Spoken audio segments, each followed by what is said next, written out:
Empezamos el tema de artritis reumatoidea de medicina interna, extraído del libro de Harrison, edición 18.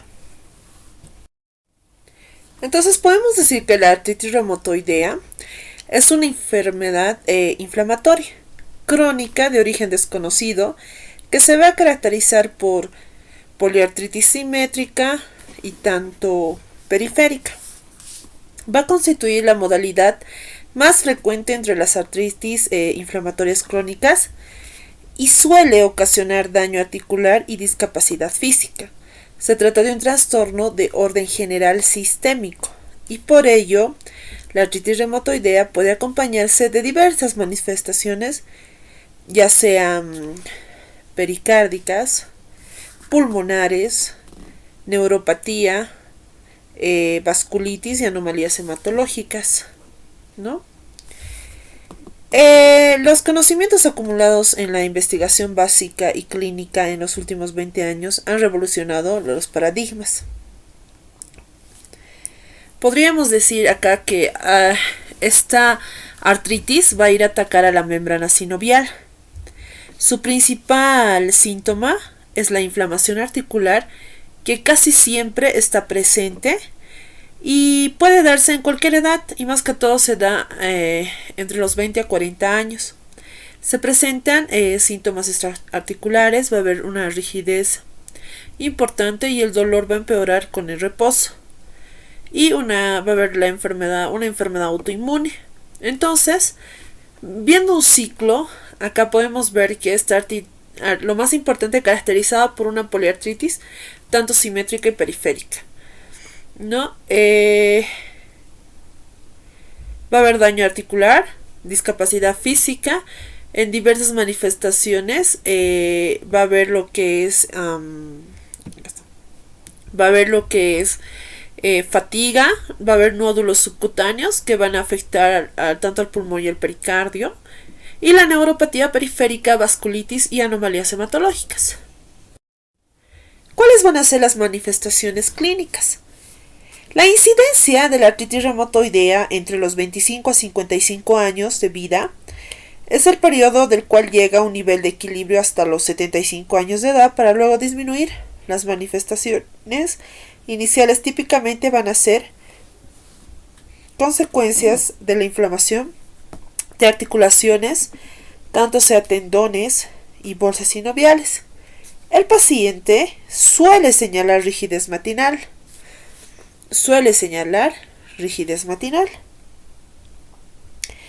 También el paciente indica que ésta puede desaparecer una hora después de la actividad física. De modo característico, las primeras articulaciones afectadas son las pequeñas. Puede ser de las manos, de los pies, y el dato inicial de la afectación articular puede ser monoarticular o oligoarticular, es decir, 4 articulaciones o menos, o poliarticular, más de 5 articulaciones, ¿no? Entonces acá está la división monoarticular, oligoarticular, que esto es menos de 4 articulaciones, y cuando es poliarticular ya es más de 5 articulaciones. Por lo común es una distribución simétrica. En el comienzo, en algunos sujetos con artritis inflamatoria habría afectación de muy pocas articulaciones para clasificar el cuadro como artritis reumatoidea. Aquí surge la artritis inflamatoria indiferencial. Las personas con estas variantes de la enfermedad, que muy probable serán diagnosticados con ella en fecha ulterior, tienen un último número importante de una articulación dolorosa al tacto e hinchada. En ella se identifica el factor reumatoideo en suero o en anticuerpos, ¿no? Una vez que se va a establecer la entidad patológica de artritis reumatoidea, las articulaciones más afectadas suelen ser las del carpo, ¿no? Las metocarpofalángicas, en este caso metocarpofalángicas, acá está, En el comienzo, ¿no?, de las artritis habrá afectación en muy pocas articulaciones, pero las más afectadas son las las metacarpofalángicas, las interfalángicas proximales. Puede haber también afectación de articulaciones interfalángicas distales y también suele ser manifestación de osteoartritis, ¿no? Entonces, en las enfermedades también puede haber afectación de articulaciones interfalángicas distales, ¿no? El signo definitorio de la artritis reumatoidea es la tenosinovitis, ¿ya? Signo inflamatorio frecuente de la artritis reumatoidea es la tenosinovitis de tendones flexores. Entonces, esto es lo más importante, el signo definitorio frecuente, lo cual hace que disminuya el arco de movimientos y va a aminorar la potencia de presión y haga que los dedos asuman posturas de contractura. La progresión de las articulaciones y partes blandas puede ocasionar deformidad crónica e irreversible. Podríamos decir que las hiperextensiones de las articulaciones con reflexión de la articulación determinada en el cuello de cisne o flexión de articulaciones con hiperextensión de articulaciones, que es la deformidad en botonero, ¿ya? Y la subluxación de la primera articulación con hiperextensión. La afectación de articulaciones metatarsofalángicas en los pies es un signo temprano de la enfermedad, pero por lo regular surge más tarde la inflamación crónica de tobillo y las regiones mesotarsianas, lo cual puede ocasionar el llamado pie plano valco, ¿no? Las articulaciones incluyen las de rodillas, hombros, ¿no? Durante la evolución clínica de la artritis reumatoide, incluso antes de que comience la fase inflamatoria, aparecen manifestaciones extraarticulares. Los pacientes con mayor propensión a mostrarlas tienden a antecedentes de tabaquismo, comienzo temprano de discapacidad física notable, factor reumatoideo positivo en suero, ¿no? Ahí está. Existen anomalías atlantoaxoideas de la columna cervical en un elemento importante por su capacidad de originar mielopatía progresiva y disfunción. La prevalencia de subluxación atlantoaxoidea ha disminuido en 10 años recientes y parecen ser en menos del 10% de los pacientes.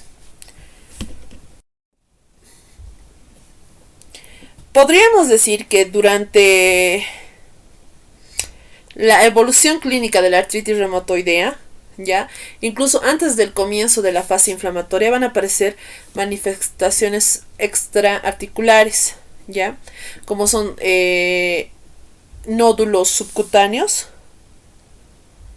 Va a aparecer lo que son el síndrome de Sjögren secundario, Sjögren secundario, y los nódulos pulmonares. Y estos pueden ser a consecuencia de que el paciente haya consumido bastante tabaco, el comienzo temprano de discapacidad física notable o factor reumatoideo positivo en suero.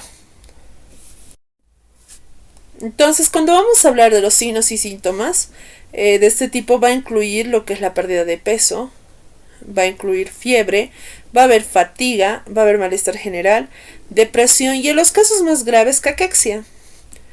Estos casi siempre va a reflejar un grado intenso de inflamación e incluso anteceden a la aparición de síntomas articulares. Por lo regular, la presencia de fiebre de mayor a 38.3 grados en cualquier momento de la evolución clínica debe despertar sospecha de una vasculitis sistémica, ¿no? Cuando vamos a hablar ahora de los nódulos, acá está, nódulos. Se dice que del 30 al 40% de los pacientes aparecen nódulos subcutáneos y más a menudo en quienes tienen actividad patológica muy intensa. El epítopo compartido vinculado con la enfermedad, el factor reumatoideo en suero positivo y signos radiográficos de erosiones articulares. Ya, ahora cuando hablamos de estos tienen consistencia firme y no son dolorosos, están adheridos al periósteo, es decir, tendones o bolsas sinoviales.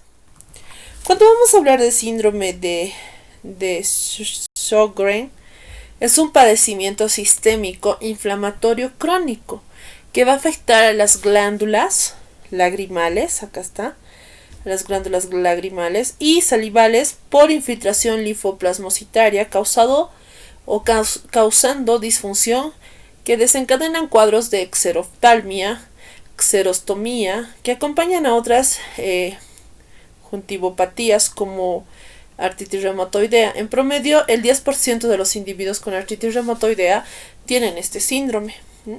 Puede afectar otras glándulas exócrinas, causando problemas renales, tanto sea pancreáticos, glandulares, sudoríparas, mucosas intestinales, genitales y así también las vías respiratorias. ¿Qué manifestaciones pulmonares nos van a dar? Puede presentarse en 6 formas, ¿ya? Tanto va a ser la enfermedad pleural, la fibrosis intersticial, una enfermedad pulmonar nodular, la neumonitis, la arteritis y la enfermedad de vías aéreas. La afectación de pleuras puede producir dolor pleurótico, disnea, también frote pleural y derrame. Acá podemos ver el derrame, ¿no? Derrame pleural. Esta neumopatía intersticial también puede aparecer en sujetos con artritis reumatoidea y es anticipada por signos como tos seca, falta progresiva de aire y también lo que es disnea. Al hablar de las manifestaciones cardíacas, las afectaciones de corazón más frecuentes se va a localizar en el pericardio. En menor al 10% de los sujetos con artritis reumatoidea va a aparecer manifestaciones clínicas pericárdicas. Las miocardiopatías van a constituir otra manifestación clínica importante de artritis reumatoidea. Puede ser consecuencia de las miocardiopatías necrosantes o las granulomatosas de arteriopatía coronaria o de disfunción sistólica. Cuando vamos a hablar de manifestaciones hematológicas, podríamos decir que en enfermo con artritis reumatoidea suele surgir anemia normocítica, normocrómica y constituye la anomalía más frecuente de la sangre. El grado de anemia va a corresponder al de la inflamación y también se va a realizar con las concentraciones séricas de proteína C reactiva y la velocidad de eritrosedimentación. El síndrome de Felty, ¿ya?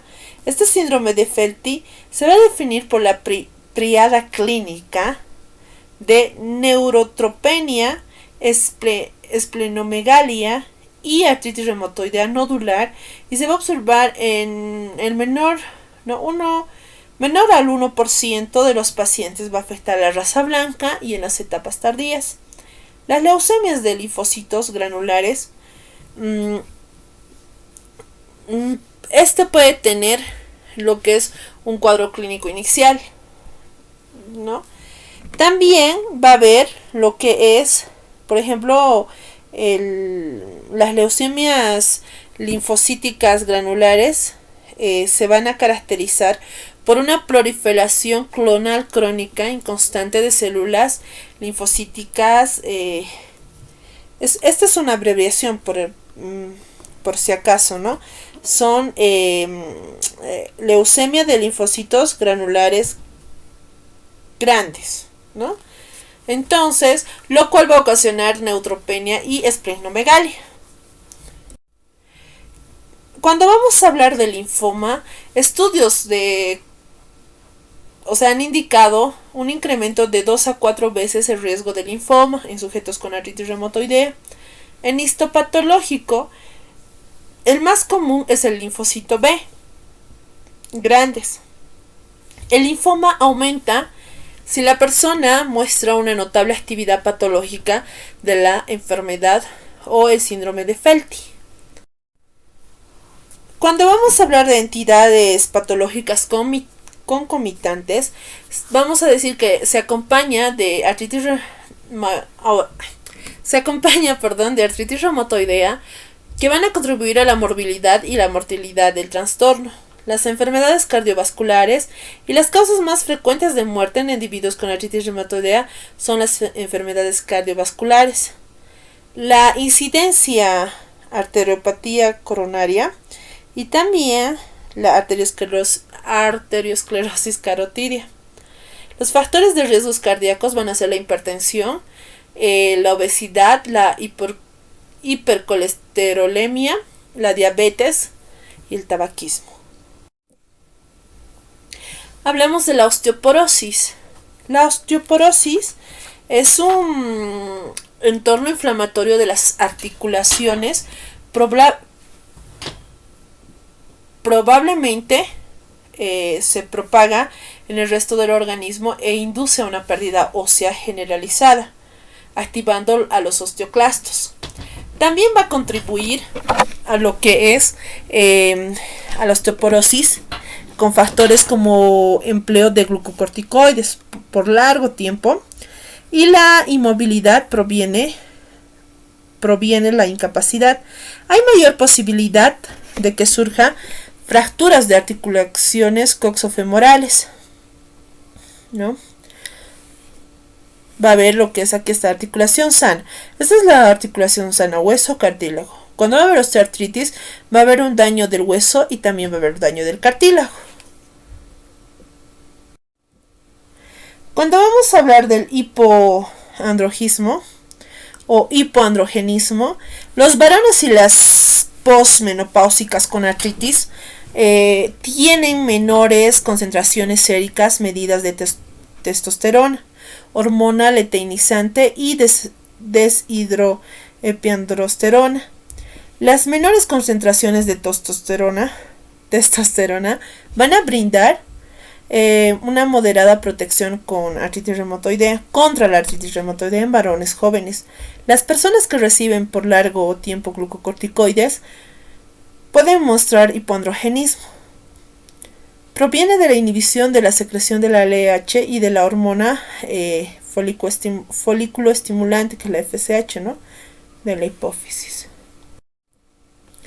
Al hablar de epidemiología, vamos a hablar que la artritis reumatoidea a escala mundial va a afectar de 0,1 al 1% de la población adulta y va a afectar más a mujeres que a varones, con una proporción de 2 a 3,1.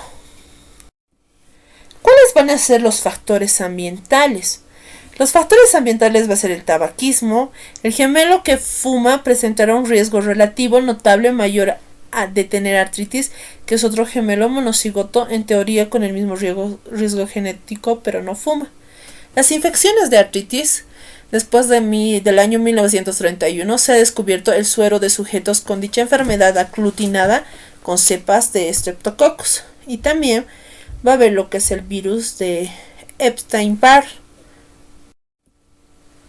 Cuando vamos a hablar de la fisiopatología, en este caso mencionaríamos lo siguiente.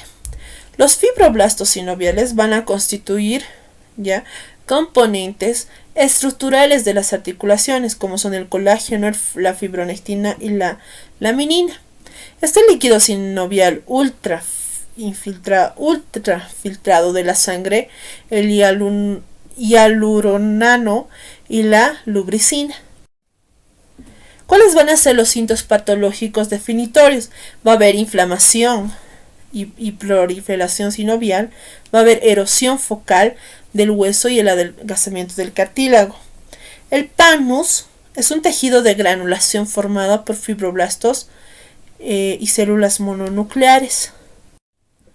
El infiltrado de células inflamatorias compuestas de 6 tipos de células, que son los linfocitos T y B, plasmocitos y las células dendríticas, células cebadas y granulocitos, y también los linfocitos T, van a abarcar más o menos del 30 al 50% de la infiltración. Entonces, ¿qué va a haber? Este es el hueso, la articulación cartílago y hueso, ¿no? Va va a haber un daño estructural al cartílago. Es decir, va a haber una mineralizado hueso subcortical o subcondral, perdón, ¿no? La CD8, que es la fosfatasa ácida, y la captecina K, va a haber una zona limítrofe de pamnus y hueso. Es decir, la localización típica de lesiones es la inserción de membrana sinovial en superficie perióstica en el borde del hueso cercano al reborde del cartílago articular, sitios de fijación del ligamento y vainas tendinosas.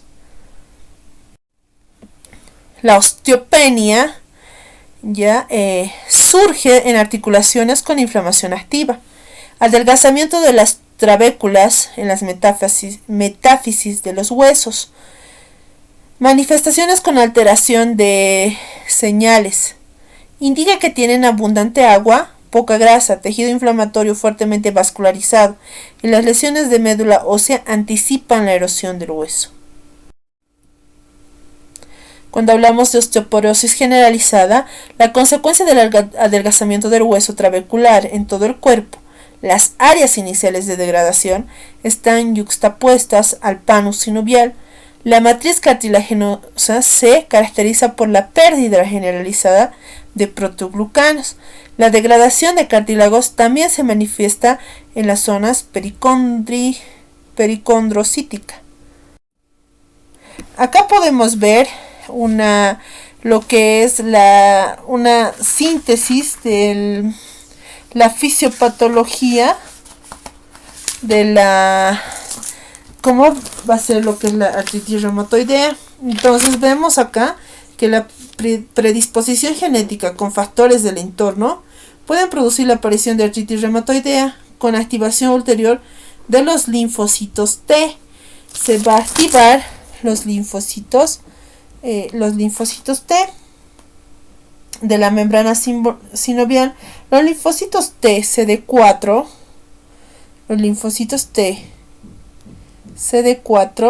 ¿qué van a hacer? Se van a activar por intervención de células presentadoras de antígeno, la APC, células presentadoras de antígeno, acá está, ¿no? Posterior a eso, gracias a la interacción entre receptores de linfocitos T y el antígeno del péptido de complejo de histocompatibilidad de la clase 2, con estimulación conjunta a través de la vía de la CD28, así como otras vías, en teoría los ligamentos se van a unir a los receptores. Acá está. Entonces todo este es el flujo que va a seguir para luego terminar en lo que es para terminar en sí en la transformación de crecimiento de anticuerpos. Les invito a que puedan leer toda esta parte que está también en la unidad del libro para que puedan entender la fisiopatología de lo que es la artritis reumatoidea. Acá está, es lo mismo aquí, pero ya nos explica con otro dibujo, ¿no? Que va a haber el antígeno, se va a presentar, va a haber una combinación con los CD4 linfocitos T, ¿no? Las citoquinas, acá está, se va a formar el factor reumatoideo, ¿no? Entonces todo esto es lo que va a seguir. Esto es un complejo fisiopatológico, ¿no? Que va a seguir. Les invito a que puedan darle una leidita más profunda para que puedan entender. De la misma manera, acá nos explica cómo va a ser la fisiopatología. Acá está también lo que es ya morfológicamente. Acá vemos el hueso. Acá está lo que es el colágeno, ¿no? Cartílago en este caso. La cápsula, la parte sinovial. Acá están los neutrófilos, cartílago, el hueso, ¿no? Osteoclastos, fibroblastos, macrófagos y todo eso. Ahí está. ¿Cómo van a ir a que se vuelva delgadito la pared sinovial? De la misma manera, acá igual está, va a reaccionar, ¿no? Ahora, pasándonos al diagnóstico, datos de laboratorio en suero de sujetos con artritis reumatoidea, se identifican los isotipos, ¿no? Estos isotipos son la inmunoglobulina M, G y A de factor reumatoideo. El factor de la inmunoglobulina M en suero se ha detectado en 75-80% de los sujetos con artritis reumatoidea, es decir, la presencia de anticuerpos contra CCP en suero va a tener la misma sensibilidad de presencia de factor reumatoideo para el diagnóstico de artritis reumatoidea. Para hacer un análisis de líquido sinovial en sujetos con artritis reumatoidea va a reflejar el estado inflamatorio. El recuento de leucocitos puede variar de 5.000 a 50.000 células, en comparación con el recuento de 2.000 a células en un cuadro no inflamatorio como la osteoartritis. El análisis de líquido sinovial es más útil para confirmar la presencia de artritis inflamatoria. Al mismo tiempo descarta la infección o artritis inducida por cristales como la gota o pseudogota. Estudios de imagen de articulaciones. La modalidad más común es la radiografía simple, pero como hoy es escasa la visualización de estructuras y las deducciones en cuanto al cartílago articular con base en el angostamiento del espacio interauricular, podríamos decir que en este caso tenemos un cuadrito también, ¿no?, donde nos indica, ¿no?, en este caso la MRI, que esta posee mayor sensibilidad a lo que es para hallar la sinovitis y derrames artríticos celulares, así como los cambios incipientes en hueso de la médula. Dichas anomalías del tejido blando se ha identificado como un signo incipiente, ¿no? Los principales factores que limitan su uso a la práctica diaria son su costo y su disponibilidad. También puede haber lo que es la sinovitis y también tenosinovitis y los derrames, ¿no? En las radiografías, en la artritis reumatoidea, el signo radiográfico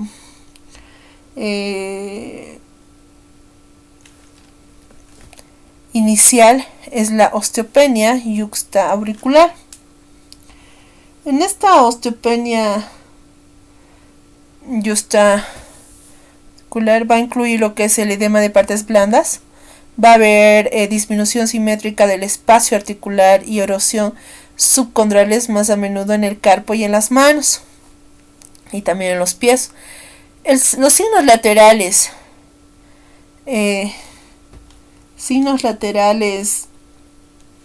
en este caso también puede haber afectación, ¿no?, simultánea de otras articulaciones, ¿no? Entonces, en los signos laterales del quinto metacarpo en sí, pero también puede haber afectación simultánea en otras articulaciones metacarpianas en este caso.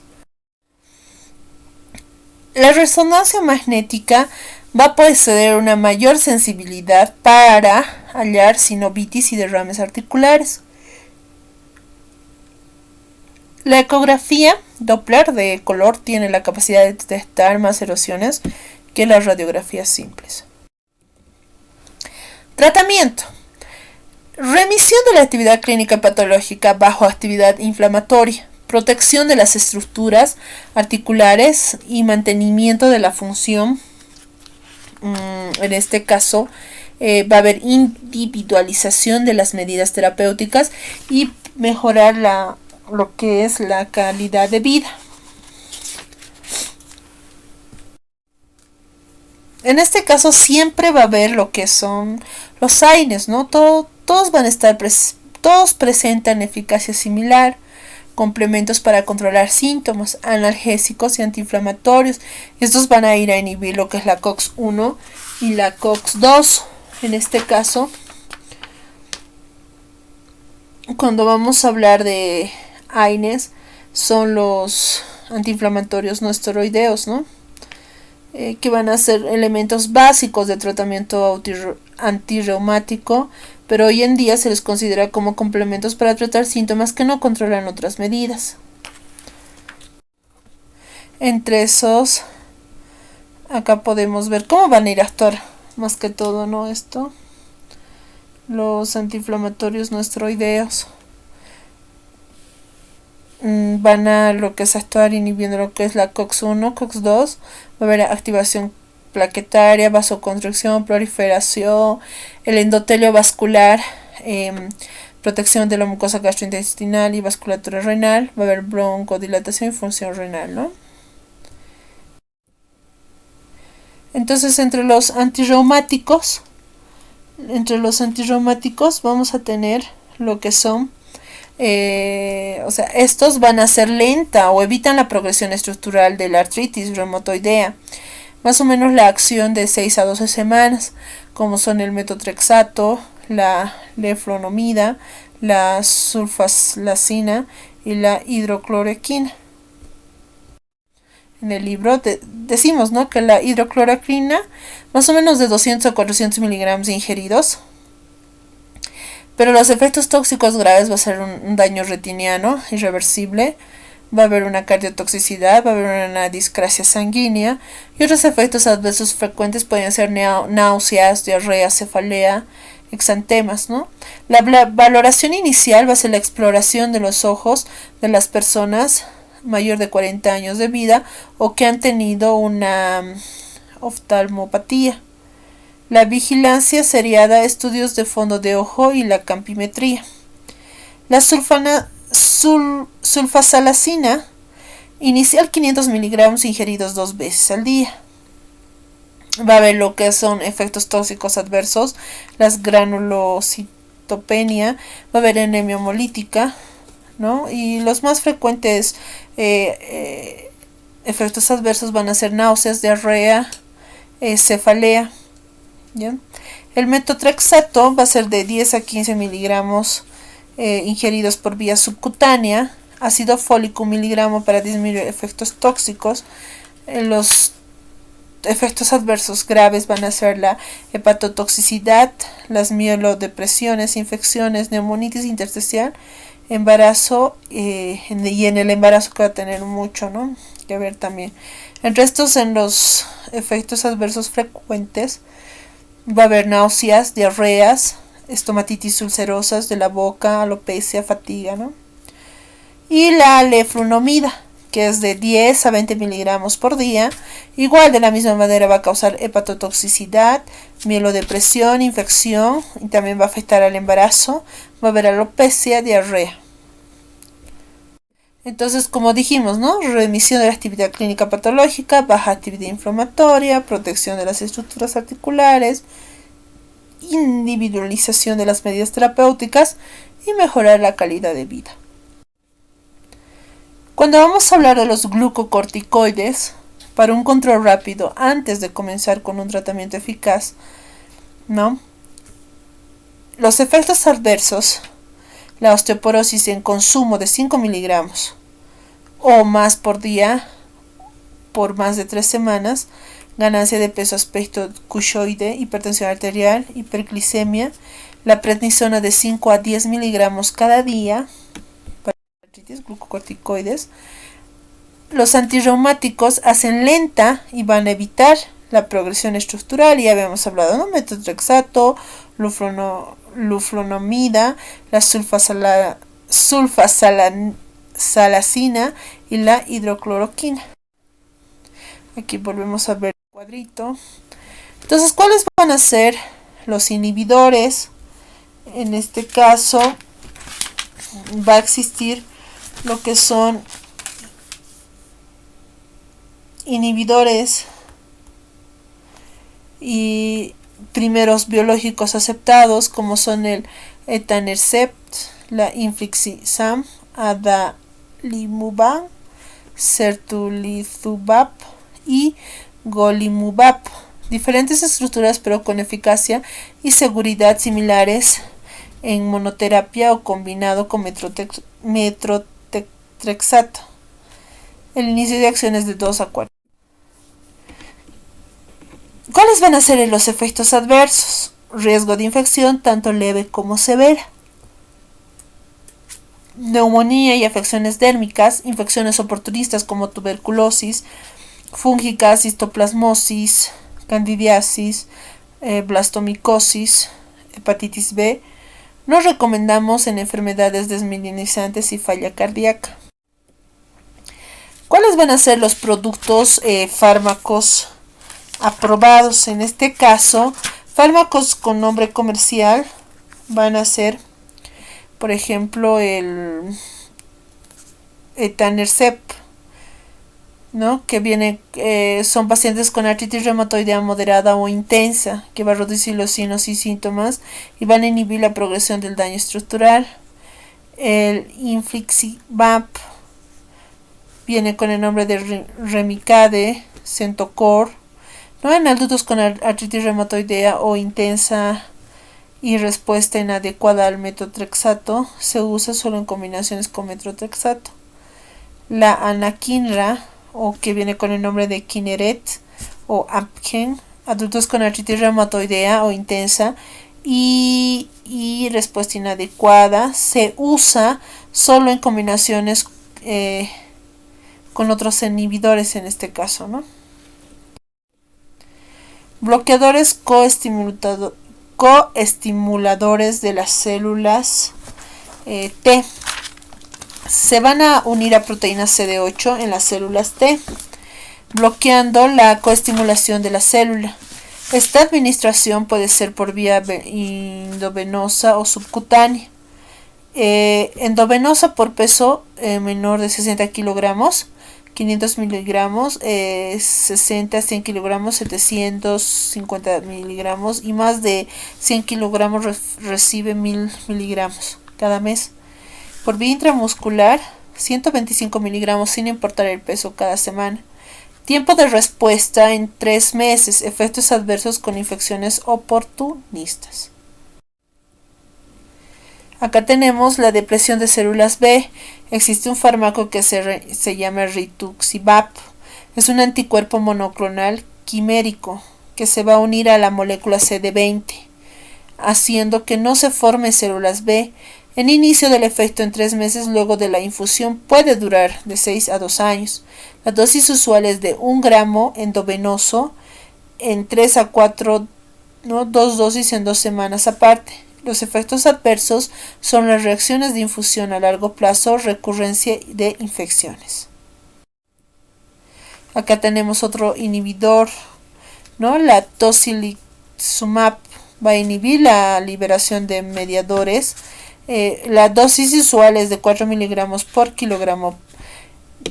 Inicio de acción en 4 a 8 semanas y el efecto adverso igual van a ser infecciones oportunistas, plaquetopenia, elevación de las transaminasas, neutropenia y elevación del perfil lipídico.